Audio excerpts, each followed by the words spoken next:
Hello again, I am Blunty. Now, for gamers, DIY builders, and I suppose even Intel fanboys, one of the more frustrating things about the launch of the latest batch of Intel CPU architecture, called Coffee Lake, was the fact that the only motherboards made available at launch were the fancy pants Z370 based ones. And they were fancy, and they were awesome. They were also very expensive, especially if you wanted to build with like an i3 or something. It was only really awesome if you're all about the high-end smackdown of the i7s, but if you've got their more reasonable needs, or indeed a budget you have to keep a tight cap on, and you are targeting your build around the more wallet-friendly i5-8400 or the i3-8100 or i3-8350K, it was bad news. It meant even if you only need or want the middle or lower end of CPU power options, your only choice was the expensive higher-end motherboards. Frankly, it made the i3s and the lower-end i5 impractical to use. But now that's finally being rectified. Here is the new MSI Gaming Plus B360 motherboard, which promises to be a nice sweet spot for builders looking to build something capable but keep their price under control. The biggest difference between this board and its Z370 based siblings is that even with a K-marked CPU, you won't be overclocking. And as is usually the case with the motherboards underneath the top-end options for Intel, you'll also have a couple fewer USB points, fewer PCIe configuration options and lanes, 12 lanes as opposed to 24, and no built-in RAID support. For most builds, for general use and a handy-dandy gaming rig, none of this is even really an issue for almost anybody. It's only when you get to more complicated setups and higher-end media production rig that this stuff really becomes much more important. Interestingly enough though, it has something the Z series lacked. Here, you've got USB 3.1 Gen 2 as opposed to just Gen 1, which is very nice going forward. Also worth knowing is that on these boards, memory frequency overclocking is capped. You can overclock your memory, but it is limited to 2666 MHz with a Core i7 or Core i5 processor, and locked down to 2400 MHz with a Core i3 processor. But considering this board is for more budget-minded folks, chances are the memory you're pairing up with it falls within this speed anyway. But, you know, just an FYI, no point splashing the extra cash on that superfast 3000 or 3200 MHz memory with a build here. It's not going to do you any good.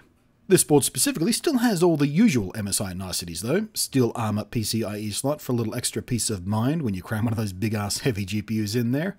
It's got the MSI Mystic Light thing, so if you're into RGB, that's really nice. I love it on my rigs, just being able to control all of your lighting from one interface. Super nice. The network port and driver is tuned to prioritize gaming and keep latency low for your games for better online gaming. And while it's getting far more common, we're still not quite at the stage where you can count on an M.2 slot on any motherboard for a nice, super nippy solid-state drive, but you do have one here. I personally also really like MSI's audio chain. It's always nice and clean. I know I can rely on it, which is, again, nice. You've got two PCIe by 16 slots. They're joined by 4 more X1 slots. And yes, they do support Crossfire. 5 SATA ports for your drives. Other than that, you've got the usual USB ports for keyboard, mouse, and somehow still one of those ancient PS2 keyboard ports for the people who believe in that magic voodoo of that over USB keyboards for some reason. I've never been one of those people. Those people are weird. Both DVI-D and DisplayPort for onboard graphics options. 2 USB 3.1 Gen 2 ports, one with the A-type connector, one with the C-type connector, 4 USB 3.1 and 6 USB 2.0, including the onboard headers for your front panel connectors. Ethernet and the usual deck of audio I/O join the panel on the back. Slightly frustrating for me, and I'm sure for you too perhaps, between when this board landed on my desk and the NDA lifting for this video, I had to take a trip to Bangkok and basically have had no time to get a CPU and components together to do a real build. So I'm just sort of pointing at the unplugged motherboard. But frankly, I've built more than a few rigs with MSI's middle budget motherboards and have never once had any kind of issue. Well, to be fair, I've never had an issue that wasn't my fault. Like, for example, plugging the reset into the power switch and vice versa, which, for some reason I always do, and it kills me. It just drives me up the wall. I don't know how I keep mixing it. I just do. Hashtag relatable, please. Tell me I'm not alone. Anyway, hopefully sometime soon the stars will align properly and I can get some components together, and maybe I think it might be time for another live streamed PC build. Those are always kind of fun.